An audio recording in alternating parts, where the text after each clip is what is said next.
ابابیل اپنا گھونسلہ کنویں میں بناتی ہے، اس لیے اس کے پاس اپنے نومولود بچوں کو اڑنے کی تربیت دینے کے لیے کوئی دوسری جگہ نہیں ہوتی۔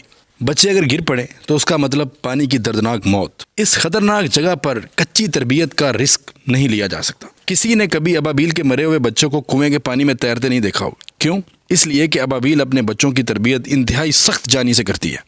اگر انڈے سے بچے نکلنے سے پہلے وہ کنویں سے دن بھر میں معمول کی 25 اڑانیں بھرتی تھی، تو بچے انڈوں سے نکلنے کے بعد دگنا کم از کم 50 اڑانیں بھرنے لگتی ہے۔ یوں نر اور مادہ روزانہ دن بھر اڑانیں بھر بھر کر اپنے بچوں کو عملی تربیت دیتے ہیں، اور ان کا دل و دماغ اس یقین سے بھر دیتے ہیں کہ یہاں سے اڑ کر سیدھا باہر ہی جانا ہے، بالکل اسی طرح اڑان بھرنا ہے جیسے ہم بھرتے ہیں۔ ننھے بچے جن کی پیدائش کنویں میں ہوئی ہے، اپنے والدین کی پرمشقت زندگی سے لمحہ لمحہ پرواز کا درس لیتے ہیں۔ جس دن بچہ پہلی اڑان بھرتا ہے، وہ کمان سے نکلے ہوئے تیر کی طرح گھونسلے سے نکل کر سیدھا منڈیر پر جا بیٹھتا ہے۔ عزیز دوستو، ہماری اولاد ہمارے یقین کے سرمائے سے اپنا حصہ پاتی ہے۔ اگر ہم خود یقین اور عمل کی سخت کوشش سے تہی دامہ ہو جائیں تو اپنے بچوں کو کیا دیں گے؟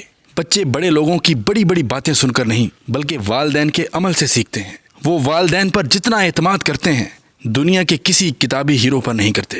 اور مبارکباد کے قابل ہیں وہ والدین جو اپنی اولاد کے لیے آسائشیں نہیں ڈھونڈتے، بلکہ انہیں زندگی گزارنے کا درس اپنی مجاہدانہ زندگی سے دیتے ہیں۔ بچوں کی تعلیم و تربیت اور علمی و ادبی ویڈیوز دیکھنے کے لیے ہمارا channel the art of teach subscribe کیجئے، اور ساتھ والا بیل آئیکن کا بٹن دبانا مت بھولیے گا، تاکہ ہر آنے والی اپڈیٹ آپ کو بآسانی ملتی رہے۔